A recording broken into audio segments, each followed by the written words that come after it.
নমস্কার। গল্পের সাথে কিছুক্ষণে আমি প্রিয়াঙ্কা আপনাদের সকলকে স্বাগত জানাচ্ছি।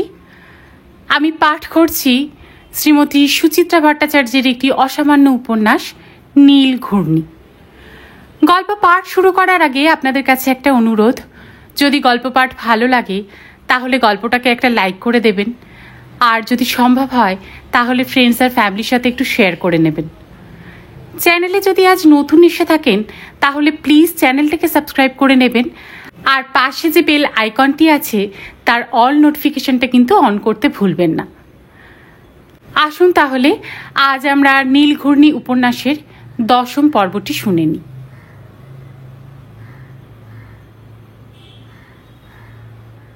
ঋতুচক্র যেন অনেকটাই বদলে গেছে এবছর।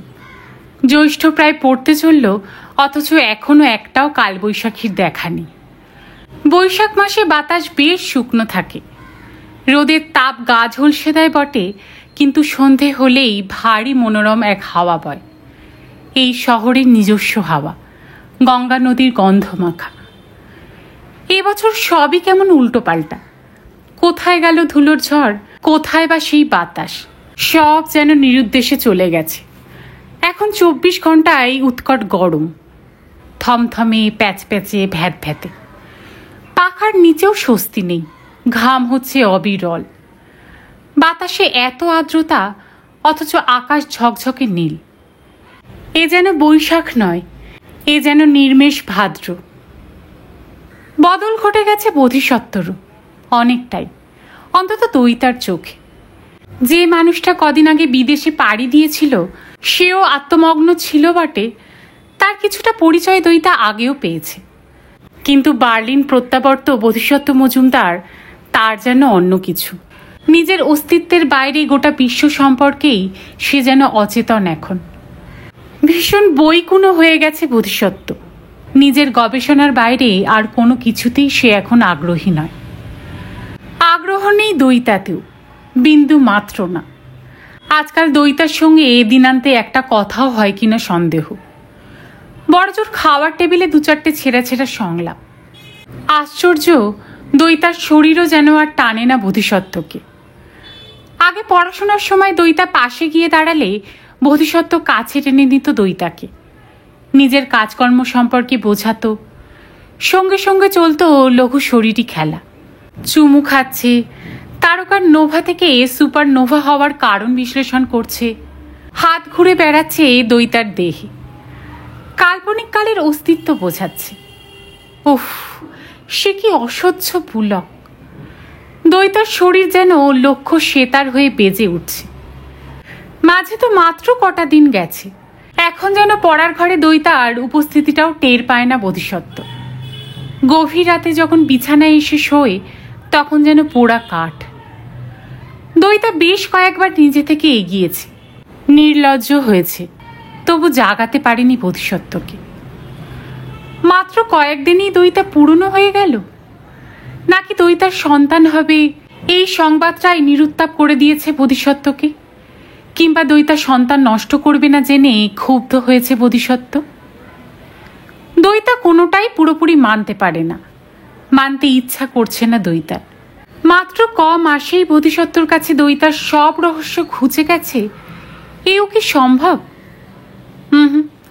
বাচ্চা নষ্ট না করা নিয়ে তেমন ক্ষোভ আছে বলে তো মনে হয় না। তেমন থাকলে নিশ্চয়ই কোনো না কোনো মুহূর্তে টের পেত দৈতা। বোধিসত্ত্ব মোটেই আবেগ গোপন করতে পারে না, দৈতা জানে। বোধিসত্ত্ব যেদিন বিদেশ থেকে ফিরল সেই দিনই দৈতা বোধিসত্ত্বর গলা জড়িয়ে ধরে বলেছিল, এই রাগ করো না প্লিজ, আমি কিন্তু তোমার কথা শুনিনি। ভুরু কুচকে তাকিয়েছিল বোধিসত্ত্ব। কি কথা? বারে, তুমি আমাকে ফোনে বললে না। দৈতা ফিক করে হেসেছিল। যে আসছে সে আসুক না, আমার খুব ইচ্ছে করছে। ছেলে হলে কি নাম হবে বাছা শুরু করে দিয়েছি, মেয়ে হলেও। বোধিসত্ত্ব নিষ্পলক দেখছিল দৈতাকে, তারপর কাজ ঝাঁকিয়েছিল। শুনেই যে ফোনে অত চিৎকার করলো, ঘোর অমত থাকলে মোটেই সে সামনাসামনি ওভাবে চুপ করে যেত না। প্রথম প্রতিক্রিয়ায় নিশ্চয়ই লজ্জা পেয়েছিল বোধিসত্ত্ব। বুড়ো বয়সে বাবা হওয়া বলে কথা, তার উপর বিচ্ছেদের মামলাটাও এখনো চোকেনি। মনে মনে যুক্তি সাজিয়ে মনকে প্রবোধ দিচ্ছে দইতা। তার উপর বোধিসত্ত্বর আকর্ষণ ফুরিয়ে গেছে এ ধারণাটাই বোধহয় মন গড়া। দইতার বোঝা উচিত তপস্বী যখন ধ্যানে বসে তখন তার আর বাহ্য জ্ঞান থাকে না। বার্লিনের সেমিনার বোধিসত্ত্বকে অনুপ্রাণিত করেছে। প্রফেসর বোধিসত্ত্ব মজুমদার এখন মহাশূন্যে মগ্ন এক পরিপূর্ণ বিজ্ঞানী। হয়তো এই আত্মভোলা দশা এখন চলবে বেশ কয়েক মাস। দইতা মিছিমিছি তাল বেতাল ভাবে কেন? শুধু দইতা কেন, কোনো জাগতিক ব্যাপারেই কি এখন হুঁশ আছে বোধিসত্ত্বর? কদিন ধরে ফোন করছিল বোধিসত্ত্বর ভাই। দুম করে একদিন নিজেই এসে হাজির। সল্টলেকের ফ্ল্যাটে এই প্রথম। আপাত কারণ বোধিসত্ত্বর একটা 1.5 লাখ টাকার ইন্স্যুরেন্স পলিসি ম্যাচিওর করেছে। কাগজপত্র এসে পড়ে আছে লেক টেরেসের বাড়িতে। ভাই বারবার ডাকা সত্ত্বেও দাদা যাচ্ছে না, তাই ভাই নিজেই এসে। সম্ভবত শুধু চিঠি পৌঁছে দেওয়াই উদ্দেশ্য ছিল না। দেশে ফিরেও দাদা কেন একবার ও বাড়ি মারালো না তাই নিয়েও কৌতূহল ছিল, অথবা উদ্বেগ। সম্ভবত কেন তাই। ওই ভাইকেই বা পাত্তা দিল কোথায় বোধিসত্ত্ব? কি, কেমন আছিস, বাবা মার কি খবর গোছের কয়েকখানা উত্তাপহীন প্রশ্ন, ব্যাস। বেচারা ভাই আড়ে আড়ে দইতাকে দেখতে দেখতে চলে গেল, যেন দইতাই বোধিসত্ত্বকে পরিবার সম্পর্কে নিষ্পৃহ করে দিয়েছে। আহারে, পারলেও দইতা তা করবে কেন? ওই বিরাট মাপের মানুষটাকে সে কি অত ক্ষুদ্রতার মাঝে টেনে নামাতে পারে? এত সব দইতা ভাবে বটে, তবুও মনটা কেমন যেন খচখচ করে, করতেই থাকে। ফ্ল্যাটের শব্দহীনতায় কখনো কখনো চোরা গুমশুনির ঘ্রাণ পায় দইতা। মনে হয় যেন কোনো এক অজানা সমুদ্রে ঘনীভূত হচ্ছে নিম্নচাপ দইতার অজ্ঞাতেই। যে কোনো মুহূর্তে ঘূর্ণিঝড় আছড়ে পড়বে এই সংসারে। বুক ঢিপ ঢিপ করে দইতার। কেন এত বদলে গেল বোধিসত্ত্ব? এ কি শুধুই বিজ্ঞানের সাধনা, নাকি অন্য কিছু? আজকাল কম্পিউটার ফাঁকা পেলেই আঙ্গুল নিষ্পিস করে দইতা। বোধিসত্ত্ব বিদেশে থাকার সময় সে একটা কম্পিউটারের বই কিনেছিল, তাই দেখে দেখে হাত মস্কানো করেছে। ভালো লাগে বেশ, এ যেন এক নতুন ভাষা শিক্ষা। সঙ্গে সঙ্গে অবশ্য একটা ক্ষীণ আশাও জাগে।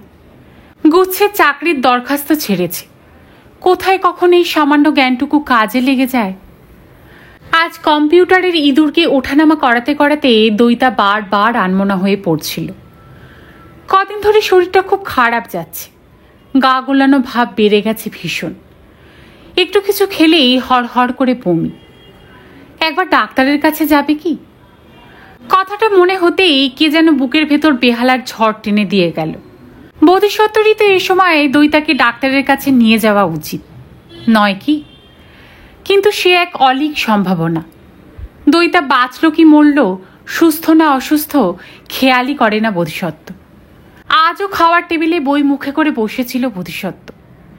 বেসিনে ওয়াক ওয়াক করছিল দইতা। লোকটা একবার চোখ তুলে তাকালেও না। দইতা আদেও ডাক্তার দেখিয়েছে কিনা, ওষুধ খাচ্ছে কিনা জিজ্ঞেস করে কখনো? যে দইতা কিছু বলল তো শুনল, ব্যাস ওই পর্যন্ত। না, দইতাকে একাই ছুটতে হবে। পলকের জন্য রাখিকে মনে পড়ল দইতার। ছেলে হওয়ার আগে ওই মহিলারও কি এই দশাই হয়েছিল? আহারে বেচারা, এত বছর ধরে ঘর করেছে বোধিসত্ত্বর, না জানি কত কঠিন পথ পার হতে হয়েছে তাকে। তবু সম্পর্কটা আর টিকিয়ে রাখতে পারল না। চোরা বিদ্বেষের বদলে রাখির ওপর দইতার একটু একটু করুণায় জন্মেছে ইদানিং। কত সেবা যত্ন করেছে, কত খিদমত খেটেছে, সবই বিফলে গেল রাখির। সৌমিক সেদিন আড়ে ঠাড়ে বোঝাচ্ছিল মহিলার নাকি খুব তেজ। হয়তো তেজ নয়, হয়তো অভিমান জমে পাথর হয়ে গেছে বুকে। মাত্র কটা দিন তো ঘর করেছে দইতা, এর মধ্যেই তার হৃদয়েও কি বাষ্প জমেনি? ভাবনার মাঝেই ডোরবেল। ইনস্টিটিউট থেকে ফিরল বোধিসত্ত্ব। মুখমণ্ডলে স্বভাবসুলভ দুর্মনস্কতা। অন্যদিন এ সময় বিশেষ কথা হয় না। আজ নিরালা দুপুরে বিষণ্ণতা মুছতে দইতা জোর করে একটু উচ্ছল হল। তরল গলায় বলল, কি স্যার, আজও অফিসে কাটালে? বোধিসত্ত্ব উত্তর দিল না। জুতো ছেড়ে শোয়ার ঘরে ঢুকল। শার্ট ছাড়ছে। পিছন পিছন দইতা ঠোঁট টিপে বলল, এখনই কাজ নিয়ে বসবে নাকি? কি বিশ্রী গরম, একটু রেস্ট নিয়ে নাও। আমার জিরোনোর সময় নেই। বোধিসত্ত্বর গলা যেন ঈষৎ রুক্ষ। শুয়ে বসে থাকার জন্য আমি বাড়ি ফিরিনি। আহা, আমি কি ওরকম বিশ্রামের কথা বলেছি? দইতা মুচকি হাসল। একটু কথাও তো বলতে পারো আমার সঙ্গে, কিংবা ধরো আমায় কিছুক্ষণ কম্পিউটার শেখালে। কাছে এগিয়ে এসে বোধিসত্ত্বর বুকে হাত রাখল দইতা। এই, আমায় একটু ইন্টারনেট অপারেশনটা দেখিয়ে দেবে? বোধিসত্ত্ব দইতার হাতটা নামিয়ে দিল। আমার এখন ওয়েস্ট করার মতো সময় নেই। বাবা, কি রাগ! দইতা ভ্রুভঙ্গি করল। ঠিক আছে, কিচ্ছু শেখাতে হবে না। চা খাবে নাকি লেবুর শরবত? আমি শরবত খাই। প্রায় খেকিয়ে উঠল বোধিসত্ত্ব। যদি ইচ্ছে হয় তো চা করো, স্টাডি রুমে দিয়ে যাও। দইতার কেমন অচেনা লাগছিল বোধিসত্ত্বকে। মানুষটার ঔদাসীন্য সে দেখেছে, কিন্তু এত তুচ্ছ কারণে বিরক্তি তার অগোচরে ছিল। বোধিসত্ত্ব আজ এত রূঢ় কেন? হলোটা কি? বাথরুম ঘরে বোধিসত্ত্ব পড়ার ঘরে ঢুকেছে। প্রায় সঙ্গে সঙ্গে চা নিয়ে হাজির দইতা। টেবিলে কাপ নামাতে নামাতে বলল, মেজাজ আজ এমন চটিতং কেন? ইনস্টিটিউটে কোনো ঝামেলা ঝঞ্ঝাট হয়েছে নাকি? জবাব না দিয়ে দইতাকে ঝলক দেখল বোধিসত্ত্ব। পরক্ষণেই চোখ ঘুরিয়ে নিয়েছে। হলোটা কি, আমায় বলবে তো? দইতা নরম গলায় বলল। রাগ মনে পুষে রাখলে নিজের পড়াই হ্যাম্পার করবে। বোধিসত্ত্ব এবারও নিরুত্তর। চায়ের কাপ টানল। তোমার রিসার্চ নিয়ে কোনো প্রবলেম? দইতা আলগা হাত রাখল বোধিসত্ত্বর পিঠে। কোথাও আটকে গেছ? অকস্মাৎ চায়ের কাপ রেখে লাফিয়ে উঠল বোধিসত্ত্ব।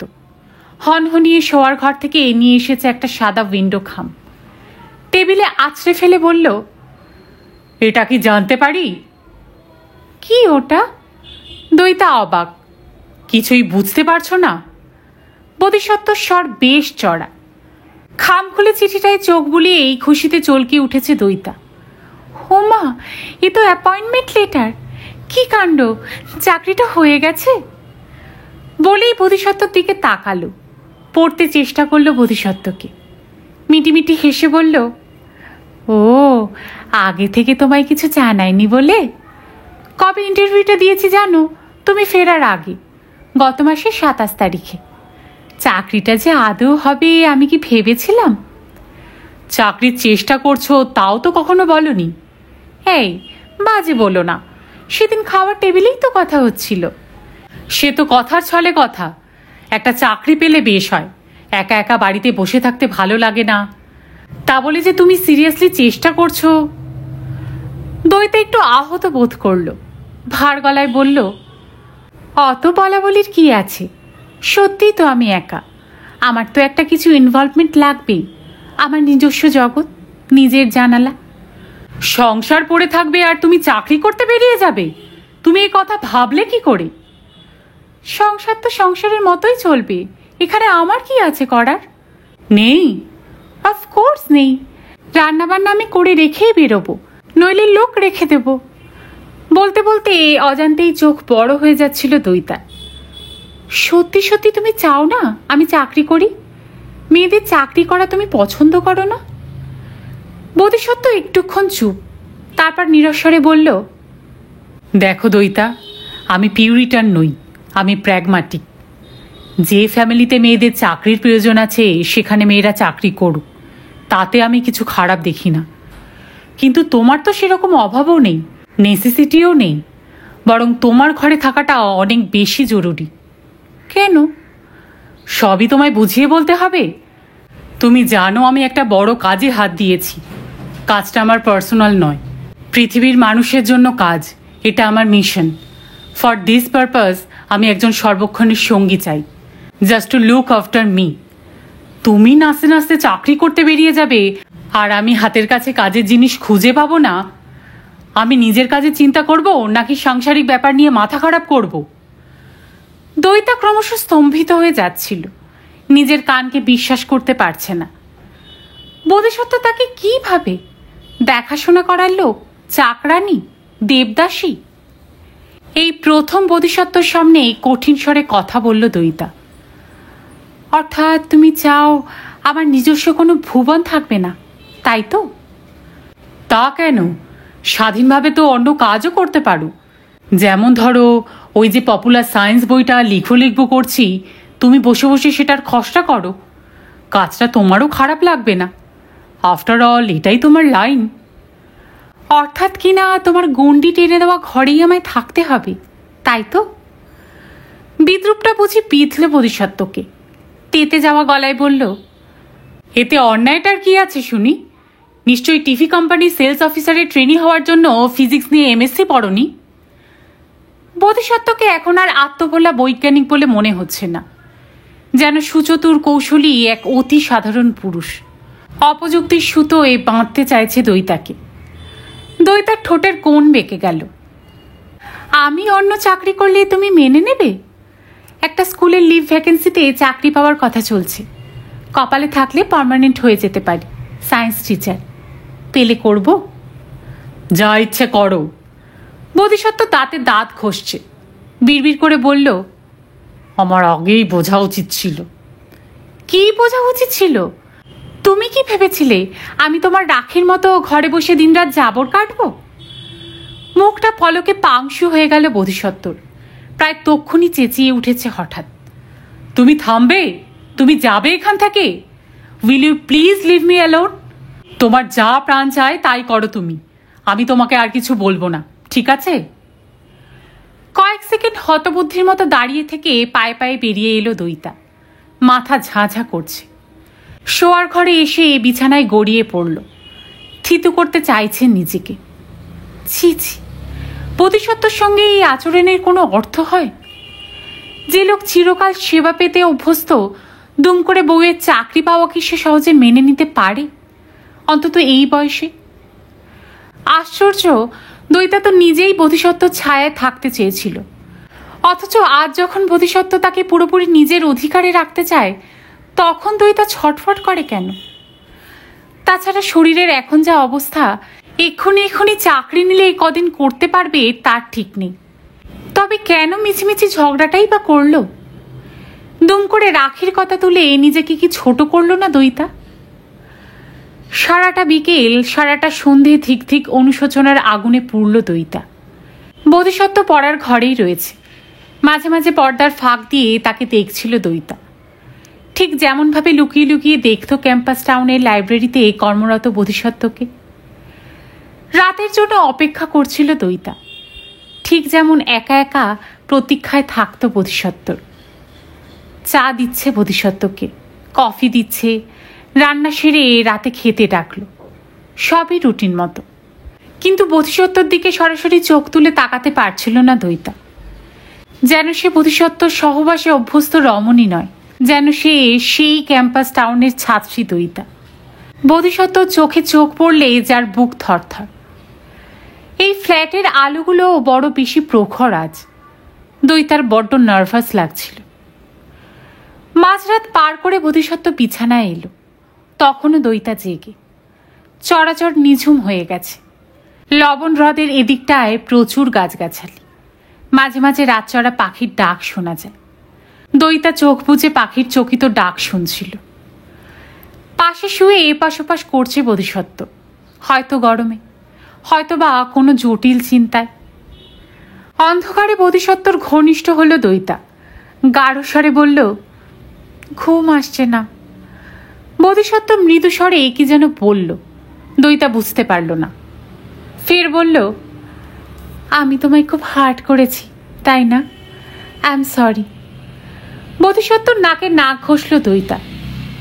তুমি যদি না চাও আমি চাকরি করব না। থাক।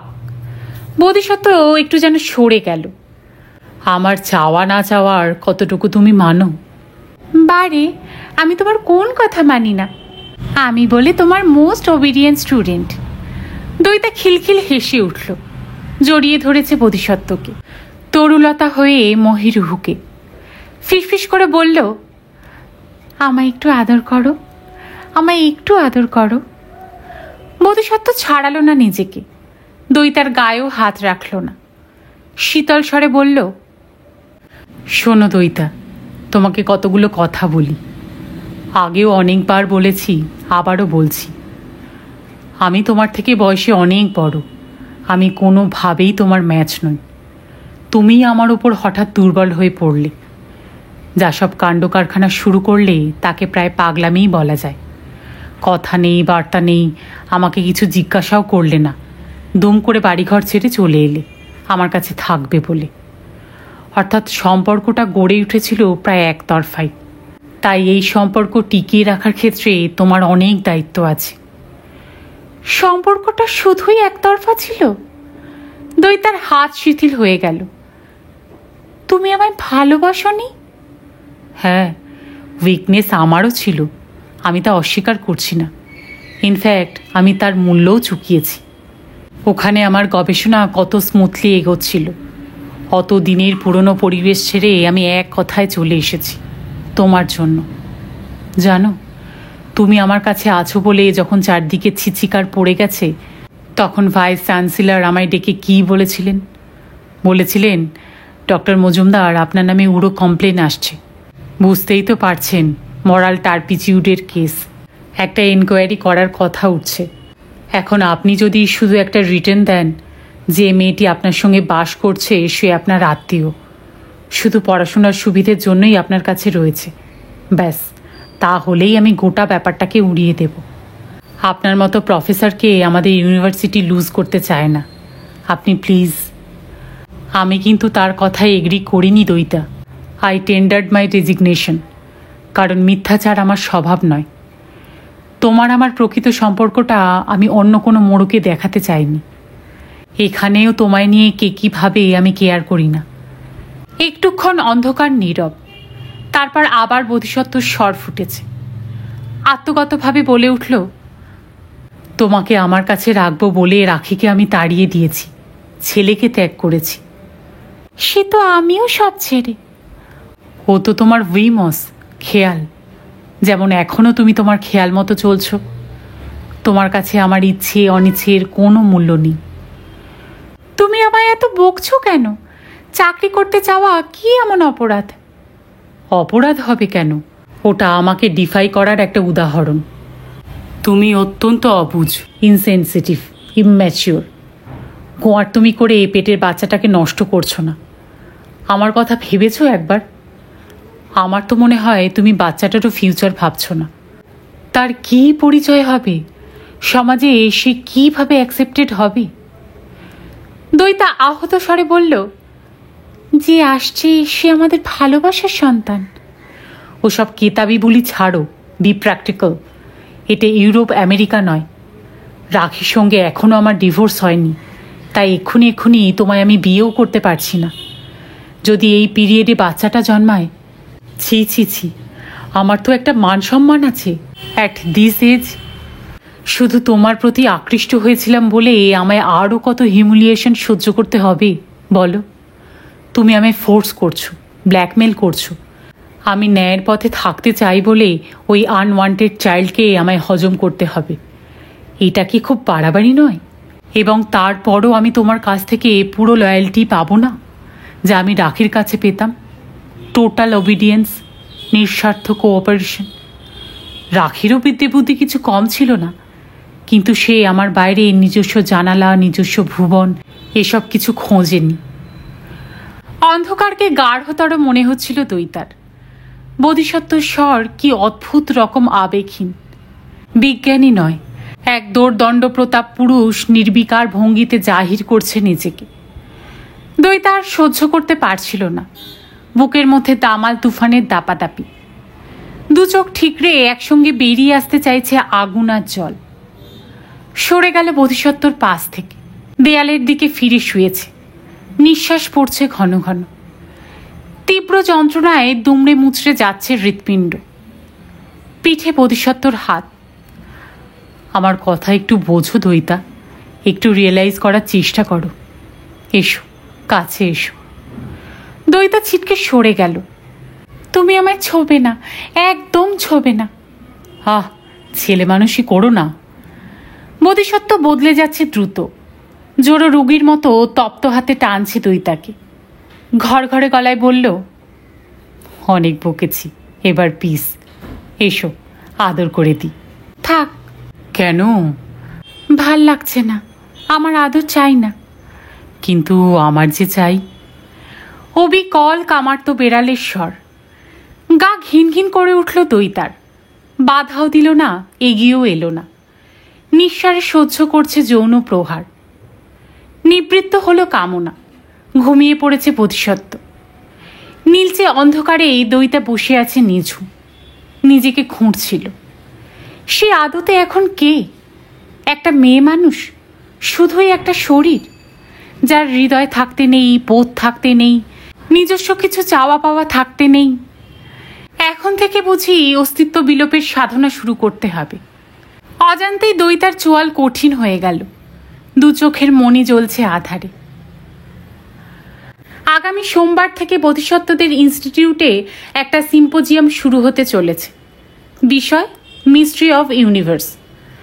3 দিনের এই আলোচনা চক্র ঘিরে কলকাতার গবেষণা মহলে এক দারুণ আগ্রহ।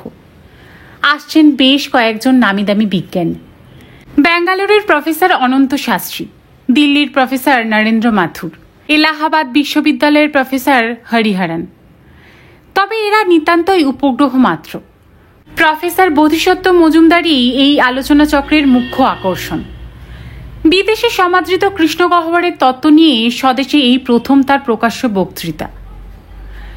ইনস্টিটিউটের নিজের রুমে বসে কাগজপত্র ঘাঁটছিল বোধিসত্ত্ব। বার্লিনে পড়া পেপারটা নতুন করে সাজাচ্ছে, গোছাচ্ছে, আরও একটু বিস্তারিত করছে। কাজে মন বসছে না কিছুতেই। চোরা চিন্তারা উকি দিচ্ছে ঘন ঘন।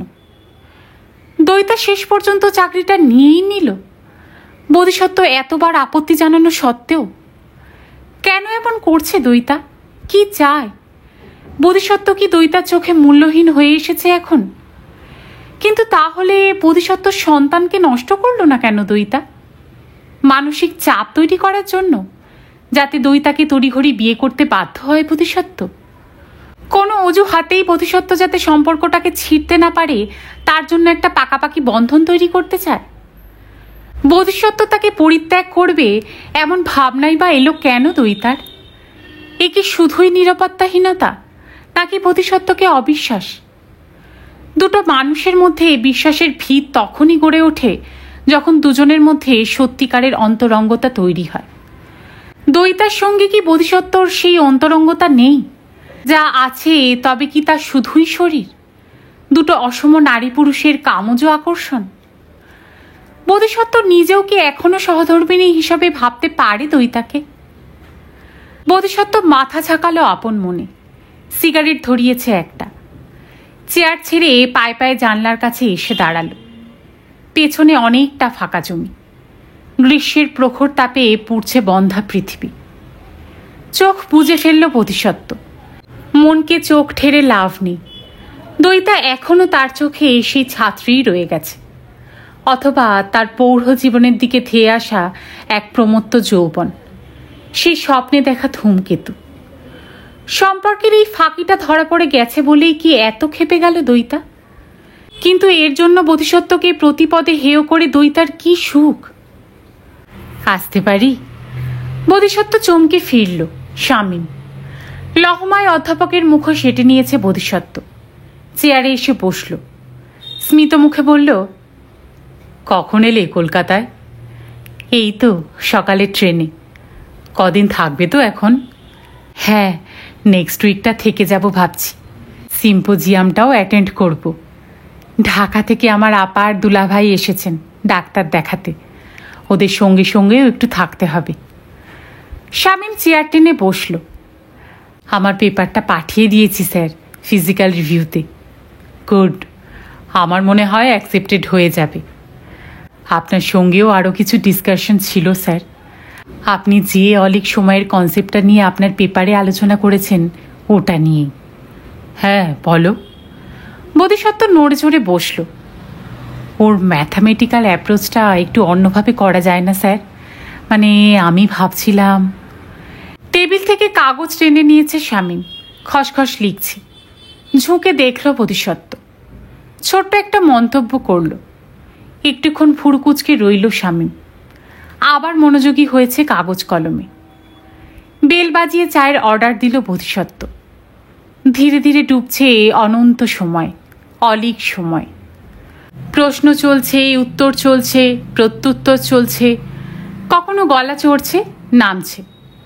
দুজনেরই ক্রমে বাহ্য জ্ঞান রহিত দশা। হঠাৎ টেবিল থেকে দৃষ্টি উঠেছে বোধিসত্ত্বর। আটকেছে দরজায়। এক অপরিচিত ভদ্রলোক আড়ষ্ট মুখে দাঁড়িয়ে।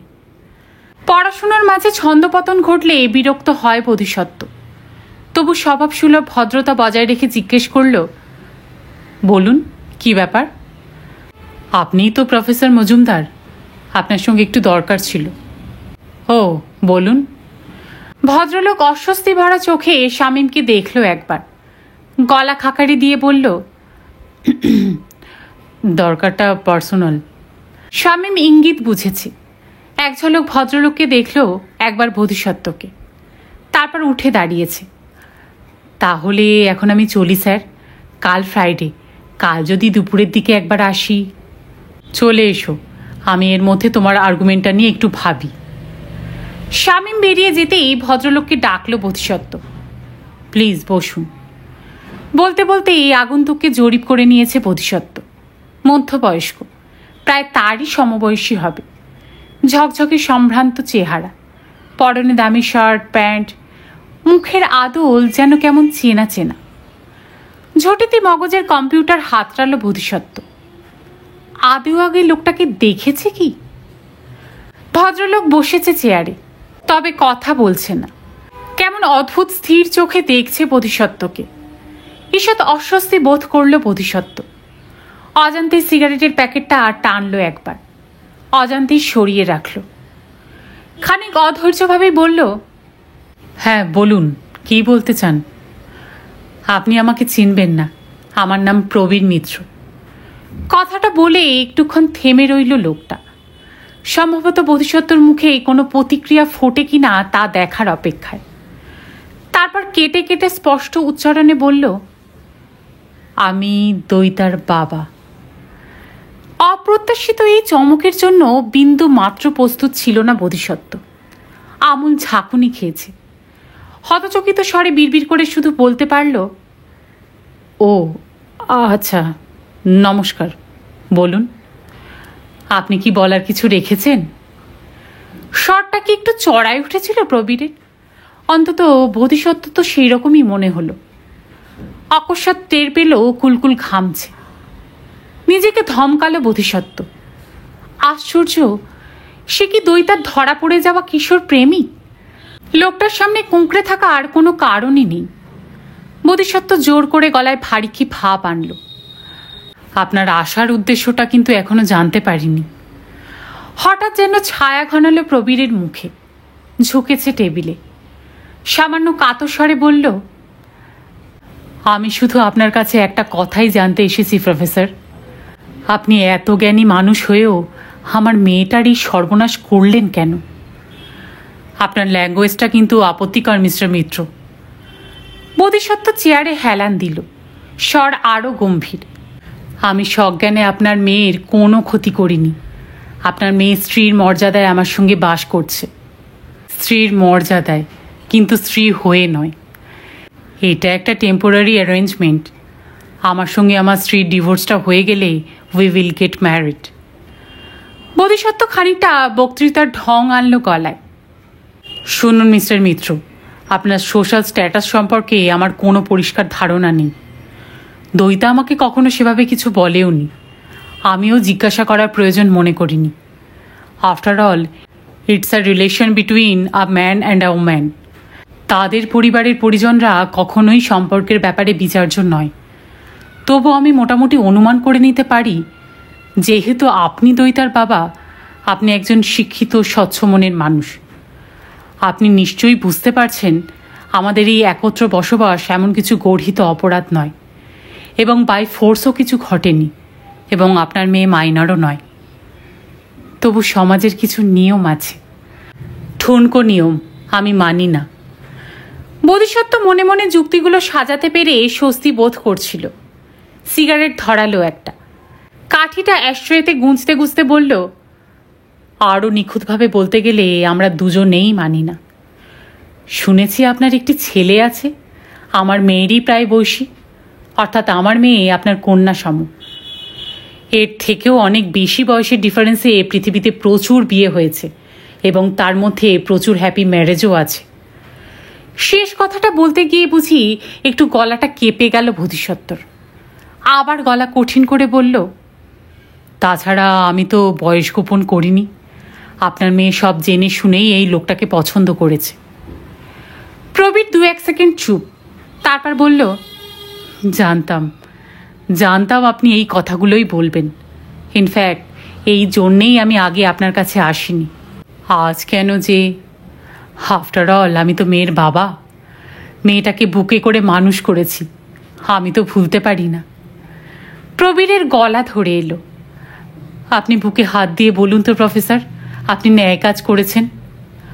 আমি বিবেকের কাছে কোনো অন্যায় করিনি।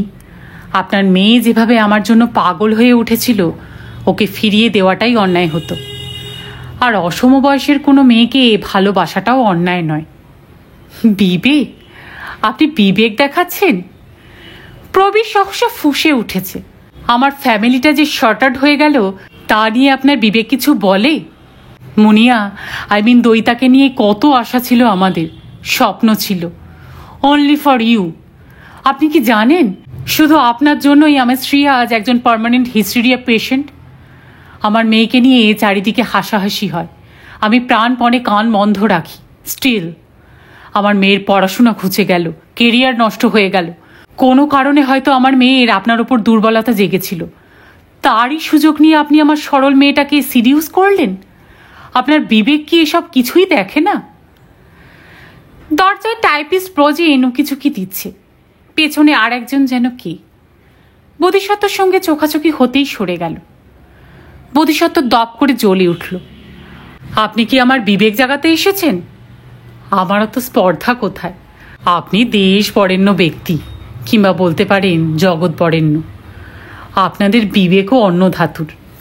চাইলে নিজের বউকে ছেঁড়া জুতোর মতো ছুঁড়ে ফেলে দিয়ে একটা বাচ্চা মেয়েকে নিয়ে যথেচ্ছাচার করতে পারেন, হোক না সে মেয়ে আপনার নিজের মেয়ের থেকেও ছোট। আপনাদের সবই মানায়, আপনাদের বিবেক সবই মেনে নেয়। মহৎ লোকেদের স্খলন তো তাদের মহত্বেরই লক্ষণ। আপনাদের প্রতিভাই আপনাদের যা খুশি করার লাইসেন্স দিয়েছে। সমাজের থেকে অনেক উঁচু স্তরের মানুষ আপনারা। প্রবীর চেয়ার ঠেলে উঠে দাঁড়ালো। মাফ করবেন, আপনাকে ডিস্টার্ব করে গেলাম। আপনার মেয়ে নেই, থাকলেও হয়তো বুঝতেন না। এই ধরনের ঘটনা আমাদের মতো ঘরোয়া মধ্যবিত্তের কোথায় গিয়ে লাগে। বোধিসত্ত্ব জোরালো গলায় আর কিছু বলতে পারল না। মিনমিন স্বরে বলল, আপনি কিন্তু ওভার ইমোশনাল হয়ে পড়ছেন মিস্টার মিত্র। B reasonable. আমি আপনার মেয়ের কোনো ক্ষতি করিনি। আর ক্ষতি? আপনি যদি আর একজন কাউকে পেয়ে আজ বাদে কাল ওকে তাড়িয়ে দেন, ওর ইহকাল পরকাল এমনি ঝরঝরে হয়ে গেছে। প্রবীর দরজায় গিয়েও কি ভেবে ঘুরে দাঁড়ালো। সরাসরি বোধিসত্ত্ব চোখে চোখ রেখে বলল, আমার মেয়ের ফিউচার কি হবে আমি জানি না, তাতে আমার কিছু যায় আসেও না। প্রতিটি মানুষই তার কৃতকর্মের ফল ভোগ করে, আমার মেয়েও করবে, আপনিও। প্রবীর চলে গেছে অনেকক্ষণ। একের পর এক সিগারেট ধরাচ্ছে বোধিসত্ত্ব, নেভাচ্ছে, আবার ধরাচ্ছে। কপালের দুপাশের রগ দুটো দপদপ করছে।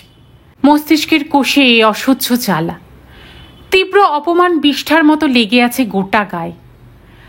এত কথা শুনতে হলো দইতার জন্য? কেন প্রবীণ নামের লোকটাকে আগেই বেয়ারা ডেকে ঘাড় ধরে বের করে দিল না বোধিসত্ত্ব? পাতলা পার্টিশনের ওপারে অফিসের লোকজনদের বসার জায়গা, নির্ঘাত ওখান থেকে সব শোনা গেছে। ছি ছি, কোথায় রইল বোধিসত্ত্বর মান সম্মান? চুলোয় যাক কাজ। ভর দুপুরে বাড়ি ফিরে এলো বোধিসত্ত্ব। শূন্য ফ্ল্যাটে দাপাচ্ছে, গজরাচ্ছে। প্রবীরের পরশ বাক্যে দইতার কোনো হাত নেই এ কথা সুস্থ মাথায় ভাবতে রাজি নয় সে। চক্রান্ত, চক্রান্ত, এ সবই দইতার হীন চক্রান্ত। আজকের এই পরিস্থিতির জন্য দইতাই তো দায়ী। কে তাকে বিয়ে ভেঙে বোধিসত্ত্বর কাছে ল্যাল ল্যাল করে ছুটে আসতে বলেছিল? বোধিসত্ত্ব শান্তির সংসার ভাঙার জন্য উঠে পড়ে লেগেছিল কে? দইতা, দইতাই। এখন ওই দইতাই তাকে টেনে আরো পাকে নামাচ্ছে। বিনিময়ে যদি দইতার নিঃশর্ত আনুগত্যটুকু পেত বোধিসত্ত্ব। রাখির রূপ যৌবন না থাক ওইটুকু তো ছিল। আর খিদের মুখে ওই দুটো নারী শরীরের কতটুকুই বা তফাৎ। জামা কাপড় না বদলেই বোধিসত্ত্ব শুয়ে পড়ল বিছানায়। মাথা ছিঁড়ে যাচ্ছে। একটু চা খেলে ভালো হতো। কে করে দেবে চা? বাথরুমে গিয়ে হরাস হরাস জল ঢালতে ইচ্ছে করছে গায়ে। শরীর যদি একটু জুড়োয়। কে গুছিয়ে দিয়ে আসবে তোয়ালে চপ্পল পাজামা? যার কাছ থেকে এই সামান্য সেবা পাওয়ার কথা সে তো এখন আপন ভুবনে বিভোর। তখনই বোধিসত্ত্ব দু চোখের পাতা জুড়ে হঠাৎ রাখি রাখি রাখি। কি নিস্তরঙ্গ নিরুদ্বিগ্ন জীবনটাই না ছিল। অসামান্য নিপুণতায় সংসার ভরিয়ে রেখেছিল রাখি। স্বচ্ছন্দ বাতাস হয়ে মিশেছিল ঘরের আনাচে কানাচে। তার জায়গায় ওই অবুঝ জেদি দইতা। হা! বোধিসত্ত্বর জন্য প্রবীর মিত্রের মেয়ের নাকি পড়াশোনা ঘুচে গেল। দইতার জন্য বোধিসত্ত্বর একমাত্র সন্তানের কেরিয়ার নষ্ট হয়নি। এসব ক্ষতির হিসেব কে রাখে? বাইরে এখনো এক তপ্ত রুক্ষ দুপুর। মাঝ আকাশে অতিকায় হাইড্রোজেনের গোলার নিউক্লিয়ার ফিউশন নিষ্ঠুর তাপ ছড়াচ্ছে। পৃথিবীর সিলিকট স্তরে প্রতিফলিত হচ্ছে, বিকিরিত হচ্ছে সেই সব উত্তাপ। ট্রোপোস্ফিয়ারে হাওয়া বইছে এলোমেলো, শুকনো আগুন মাখা। ভেতরটা জ্বলে যাচ্ছিল বোধিসত্ত্বর, অনুশোচনায়, অচেনা কষ্টে।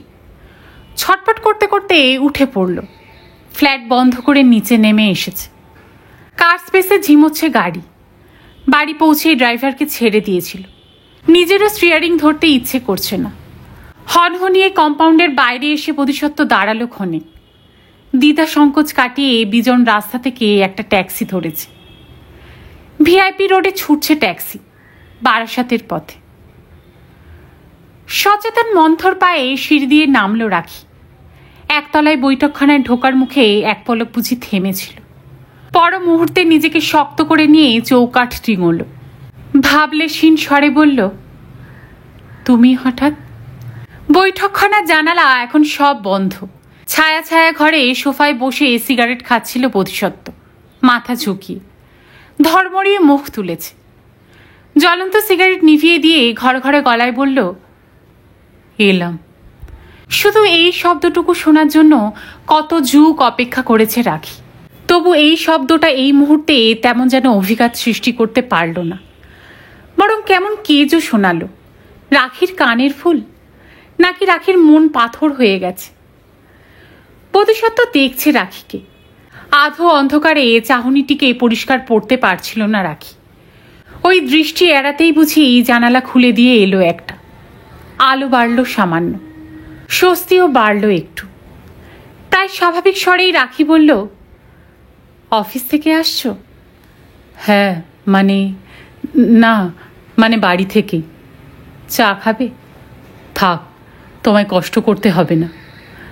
আমি কষ্ট করব কেন? শুকনো হাসি ফুটল রাখির ঠোঁটে। এ বাড়িতে কাজের লোকেরাই চা করে। ও, তাহলে বলো। অন্দরের নির্দেশ দিয়ে ফিরে এসে বসল রাখি, খানিকটা তফাতে, উল্টো দিকের বড় সোফায়। একটুক্ষণ দুজনেই চুপ। নৈশব্দের চাপ বাড়ছে ক্রমশ। বোধিসত্ত্বই বড় ফাংল। বাড়িটা এত সাইলেন্ট কেন? কেউ নেই? আর কাকে আশা করছে বোধিসত্ত্ব? বাবুয়াকে? রন্টু মিত্রাদের? মিত্রা অবশ্য সত্যিই নেই। গরমের ছুটি পড়তেই ছেলে মেয়ে নিয়ে বাপের বাড়ি গেছে। রন্টুর কোর্ট এখনো বন্ধ হয়নি। বাবুয়া ইদানিং দুপুরে বাড়ি থাকে না, আজও বেরিয়েছে রোজকার মতো। কিন্তু বোধিসত্ত্বকে কেন এত খবর দিতে যাবে রাখি? নীরস গলায় বলল, তুমি নিশ্চয়ই কাগজপত্র সব পেয়ে গেছো। আমি কিন্তু অনেকদিন সইসাবুত করে পাঠিয়ে দিয়েছি। না না, আমি সেজন্য আসিনি। বোধিসত্ত্ব তাড়াতাড়ি বলে উঠল, জাস্ট তোমরা কেমন আছো দেখতে, এমনি। রাখির বিশ্বাস হলো না। অমন মুখ কালো করে তাদের দেখতে এসেছে বোধিসত্ত্ব, বিদেয় করা ছেলে বউকে। তাও যদি না মানুষটাকে হাড়ে মজ্জায় চিনত। যেটুকু চেনার বাকি ছিল তাও চিনিয়ে দিয়েছে, নির্ঘাত বিবেকের তাড়নায়। বিবেকের নয়, অহং। এতটুকু না কেঁদে রাখি ডিভোর্স দিয়ে দিচ্ছে, খোরপোশ প্রত্যাখ্যান করেছে, ভাইকে বারবার পাঠিয়েও বাবু ওকে কবজা করতে পারল না বোধিসত্ত্ব। মানি লোকের মানে তো লাগবেই। রাখি স্থির চোখে তাকালো। কেস কবে নাগাদ উঠছে কোর্টে? ঠিক জানি না। বোধিসত্ত্বর গলা ঝপ করে নেমে গেল। লয়ারকে জিজ্ঞেস করতে হবে। আমার নিশ্চয়ই কোর্টে যাবার দরকার নেই। বোধিসত্ত্ব উত্তর না দিয়ে চুপ মেরে গেল। ভাবছে কি যেন। সিগারেট ধরালো আর একটা। তামাকের ধোয়া পাক খাচ্ছে ফ্যানের হাওয়ায়। ক্ষণিক দুলেই পলকে হারিয়ে যাচ্ছে নীলচে ঘূর্ণি। গন্ধটা তবু রয়েই যায় বাতাসে, উগ্র কটু ঘ্রাণ।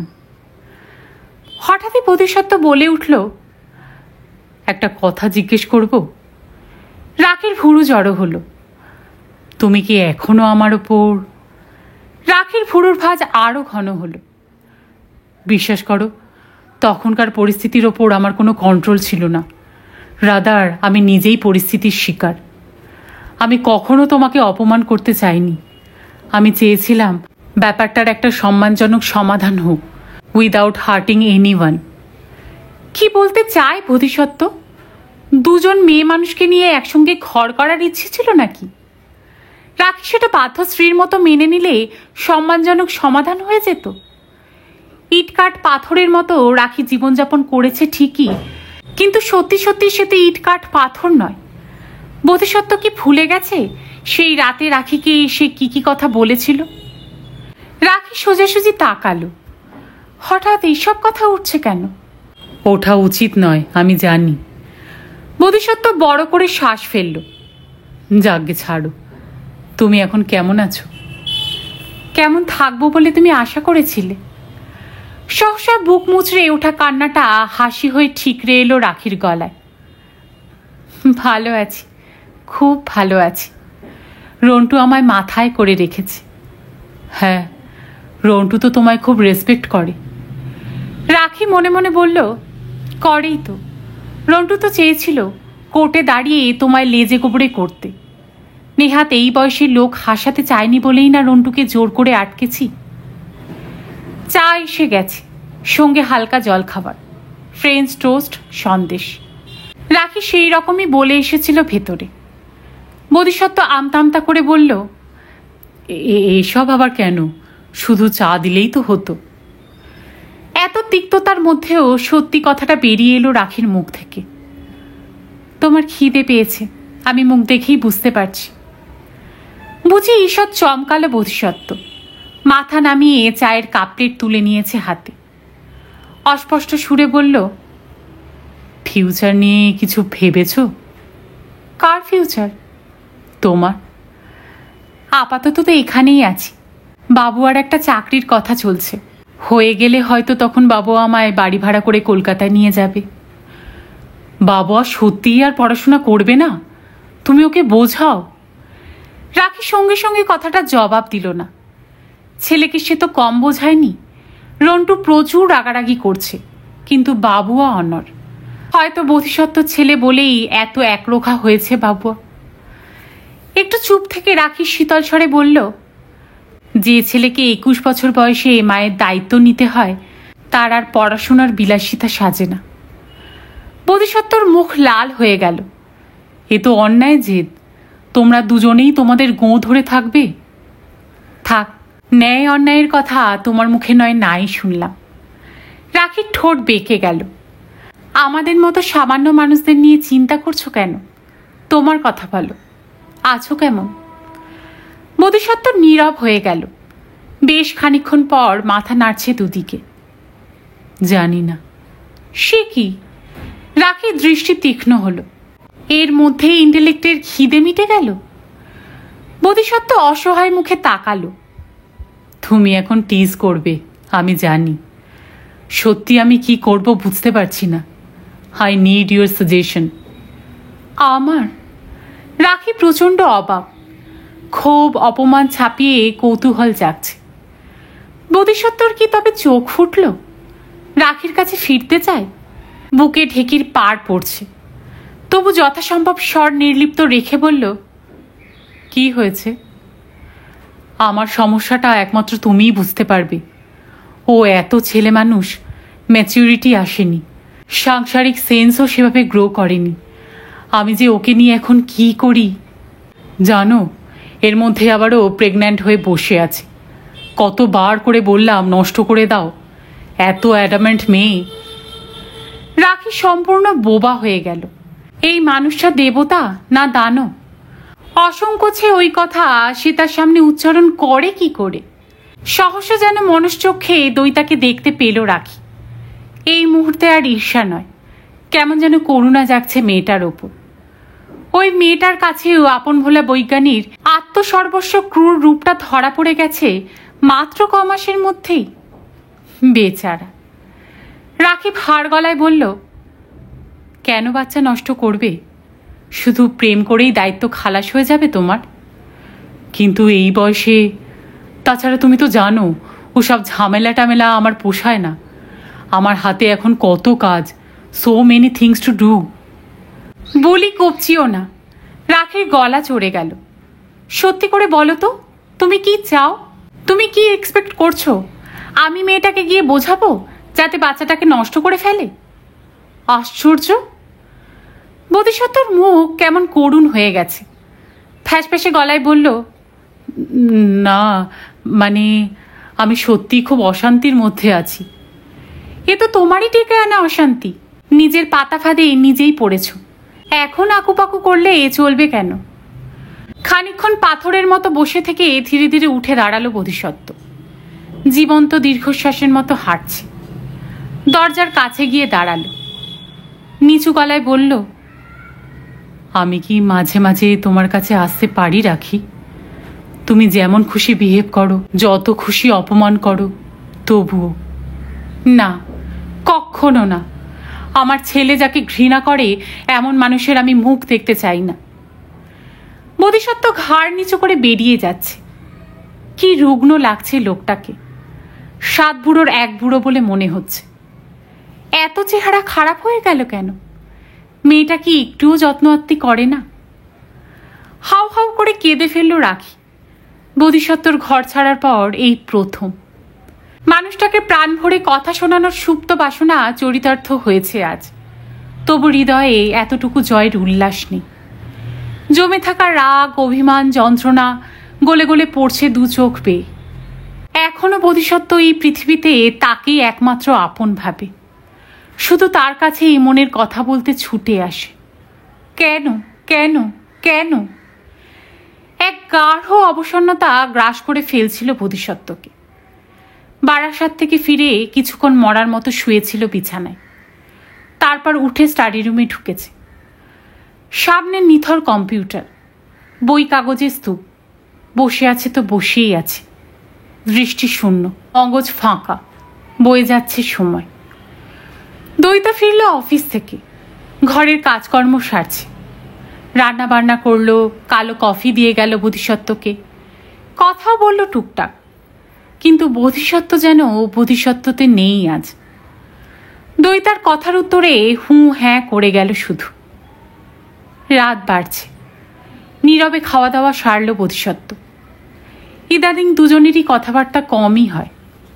দইতাও সেভাবে লক্ষ্য করেনি বোধিসত্ত্বকে। কথা বাড়ালেই যেখানে বাদানুবাদ হয় সেখানে নীরবতা অনেক স্বস্তির। বেসিনে হাত ধুয়ে বোধিসত্ত্ব আর ঘরে গেল না। ব্যালকনিতে এসে বসেছে।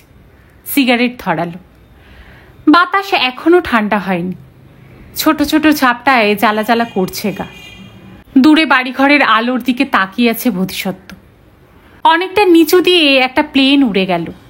উড়োজাহাজের আলো জ্বলছে নিমছে। বোধিসত্ত্বর বুক বেয়ে একটা লম্বা শ্বাস গড়িয়ে এলো। অনুচ্চ স্বরে ডাকল, দইতা। দইতা টিভি দেখছিল। সাড়া দিয়েছে। বলছো কিছু? হ্যাঁ, শোনো একটু। ব্যালকনির দরজায় এলো দইতা। ব্যালকনির ছোট্ট দোলনাটা হাতের ইশারায় দেখালো বোধিসত্ত্ব। বসো, কথা আছে। দইতার চোখ ছোট হলো। খুব জরুরি কথা? সময় লাগবে? তাহলে 1 সেকেন্ড ওয়েট করো, আমি ভিটামিনটা খেয়ে আসি। খেয়ে উঠেই খাওয়ার কথা কালও ভুলে গেছি। ছোট্ট একটা পিন ফুটলো বোধিসত্ত্বর বুকে। ইচ্ছে করেই কি এই সময় ভিটামিনটার কথা তুলল দইতা? নিজে নিজে ডাক্তার দেখায়। শরীর স্বাস্থ্য এখন ঠিক রাখার জন্য তাকে ওষুধ দেওয়া হয়েছে। সচেতনভাবেই ট্যাবলেটের স্ট্রিপগুলো ড্রেসিং টেবিলে ছড়িয়ে রাখে, যেন প্রতি পলে বোধিসত্ত্বকে মনে করিয়ে দিতে চায় সে কত দায়িত্ব জ্ঞানহীন। মানুষ যে কত বিচিত্রভাবে ঘনিষ্ঠজনকে আহত করতে পারে, বোধিসত্ত্ব কি প্রমাণ করবে সে হৃদয়হীন নয়? প্রমাণ করার দায়ও আছে কি বোধিসত্ত্বর? ওষুধ খেয়ে এসে দোলনায় বসেছে দইতা। দুলছেও যেন মৃদু মৃদু। দুলছে, সত্যিই দুলছে, নাকি বোধিসত্ত্ব চোখের ভুল? বোধিসত্ত্ব স্বাভাবিক স্বরে জিজ্ঞেস করল, তোমার অফিস কেমন চলছে? দইতা বুঝি চমকালো একটু, বলল, মন্দ কি? কাজটা ভালো লাগছে? ঠিকই আছে, ট্রেনিং পিরিয়ড তো, খাটাচ্ছে খুব। অফিসে জানিয়েছো তুমি প্রেগন্যান্ট? জানাবো, আর কটা দিন যাক। পরে ছুটি টুটি নিতে কোনো প্রবলেম হবে না তো? দেখি কি হয়, পরের কথা পরে ভাবব। তোমার এক্সপেক্টেড ডেট কবে? 26 নভেম্বর। ও, তাহলে তো অনেকটাই দেরি আছে। এই অফিসে তোমায় স্যালারি ট্যালারি তো ভালোই দেবে, তাই না? হঠাৎ এইসব প্রশ্ন? দইতা সোজা হয়ে বসল। ঠিক কি জানতে চাও বলো তো? বোধিসত্ত্ব একটু নীরব, তারপর জোর করে হাসি ফুটিয়েছে মুখে। শোনো, তোমায় কতগুলো প্র্যাকটিক্যাল কথা বলি রিগার্ডিং মাই ওয়ার্ক। তোমার নিশ্চয়ই মনে আছে তোমাকে বলেছিলাম প্রফেসর রিটসন আমার লেটেস্ট কাজটাকে খুব অ্যাপ্রিসিয়েট করেছিলেন। উনি আমাকে একটা অফারও দিয়েছিলেন, টু জয়েন হাইডেলবার্গ ইউনিভার্সিটি। সঙ্গে সঙ্গে প্রপোজালটা অ্যাকসেপ্ট করিনি, কিন্তু কথাটা কদিন ধরেই খুব ভাবছি। এখানে ইন্ডিয়ায় আমার কাজের প্রোগ্রেস মোটেই স্মুথ নয়। ওখানে গেলে আমি বেশ কয়েকজন সমমনস্ক বিজ্ঞানী পাব। We can work together, continuously মত বিনিময় করতে পারবো। বেশ কয়েকটা অবজারভেটরি থেকে স্টেডি ফ্লো অফ ডাটা থাকবে। গবেষণার ছোটোখাটো বাধাগুলো পেরিয়ে যেতে আমার অনেক সুবিধা হবে। তুমি কি চলে যেতে চাইছো? দইতার গলা দুলে গেল। মনে হচ্ছে যেতেই হবে। বোধিসত্ত্ব মাথা নাড়ল। তুমি তো জানো দইতা, আমার লাইফের একটাই মিশন, সৃষ্টির রহস্য জানা, বোঝা, মানুষকে তা জানানো। আমাদের জীবনের স্প্যানটা এত ছোট, এতগুলো বছর চলে গেছে, আর কদিনই বা বাঁচব। বোধিসত্ত্বর আবেগটা বুঝি স্পর্শ করেছে দইতাকে। আরও মৃদুস্বরে বলল, বেশ তো, যাও না। কিন্তু তুমি কি আমাকে সঙ্গে নিয়ে যেতে চাও না? ইচ্ছে হলে যেতে পারো, তবে আমি তোমায় ফোর্স করব না। তুমি এ ব্যাপারে সম্পূর্ণ স্বাধীন। তুমি যদি এখানে থেকে যেতে চাও, আমি তোমার সব রকম বন্দোবস্ত করে যাব। টাকা পাঠাবো রেগুলার, তোমার জন্য, যে আসছে তার জন্য। দইতার চোখ এতক্ষণে বোধিসত্ত্বতে স্থির ছিল। সহসা দৃষ্টি ঘুরে গেছে ব্যালকনির বাইরে। হিম গলায় বলল, তোমার অসীম মহানুভবতা। ওভাবে বলছো কেন? তোমার দায়িত্ব যখন নিয়েছি, এটা তো আমার কর্তব্য। বোধিসত্ত্ব আর একটা সিগারেট ধরালো, আস্তে ধোয়া ছেড়ে বলল, তুমি তোমার বাপের বাড়ি গিয়েও থাকতে পারো। বাপের বাড়ি? দইতার গলা উঠল সামান্য। আমার তো কোনো বাপের বাড়ি নেই। এ তোমার অভিমানের কথা, তারা তোমার জন্য এখনো খুব কনসার্ন। তাই নাকি? তোমার বাবা আজ এসেছিলেন আমার অফিসে। বাবা? দইতা ঝুঁটিতে ঘাড় ঘুরিয়েছে। হ্যাঁ, তুমি ওখানে গেলে তারা খুশিই হবেন, বলেই নিজেকে সংশোধন করে নিল বোধিসত্ত্ব। মানে, মেয়েরা তো এই সময় বাপের বাড়িতে গিয়েই থাকে। তুমি ভেবো না, আমি নিয়মিত তোমার খোঁজ খবর নেব। দইতা শেষ কথাটা যেন শুনতেই পেল না। তীক্ষ্ণ গলায় প্রশ্ন করল, বাবা তোমায় বলল আমি ওখানে গেলে তারা খুশি হবে? না, তা নয়, তবে আমার মনে হলো। মানব চরিত্র আমি একটু আধটু বুঝি দইতা। তোমাকে একবার চোখের দেখা দেখলে তাদের রাগ অভিমান সব ধুয়ে মুছে যাবে। দইতা এক লহমায় নিষ্পলক, পরক্ষণেই হাসতে শুরু করেছে। হাসছে হাসছে, খিলখিলে হাসিতে লুটিয়ে পড়ছে। কিশোরী চপল হাসি ক্রমশ বদলে যাচ্ছে উন্মাদিনীর খলখলে। একসময় বুঝি শান্ত হলো, লাল হয়ে গেছে দইতার মুখ, হাঁপাচ্ছে।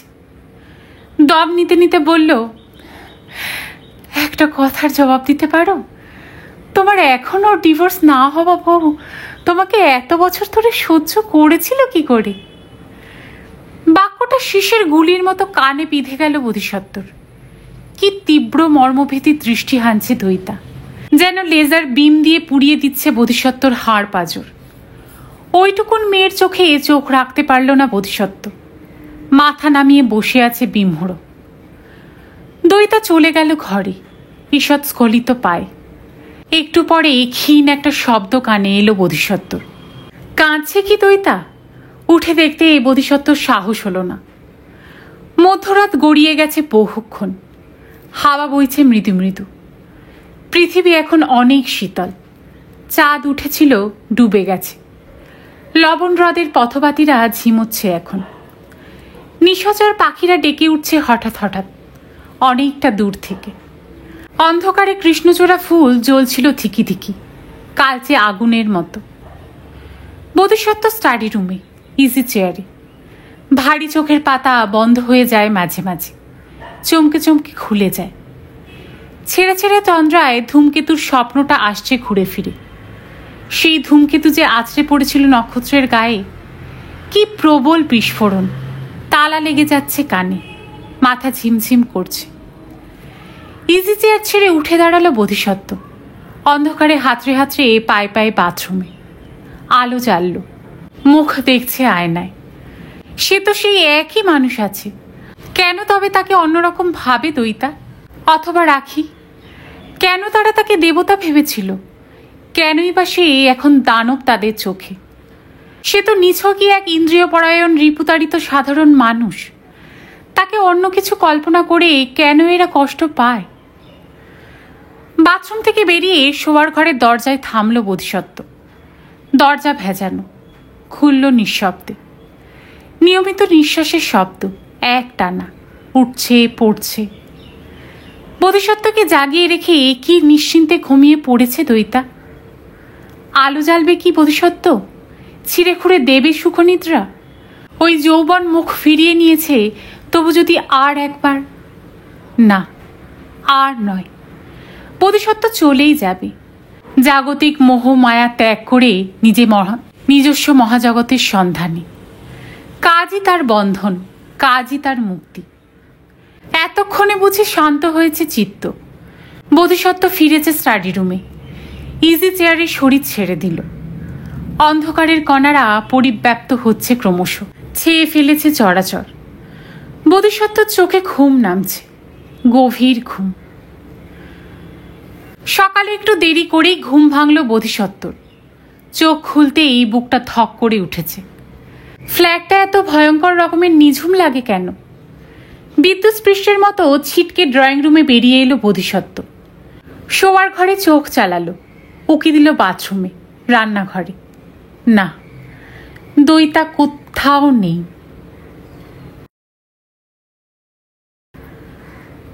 শেষ করলাম আজকে নীল ঘূর্ণির 10ম পর্ব।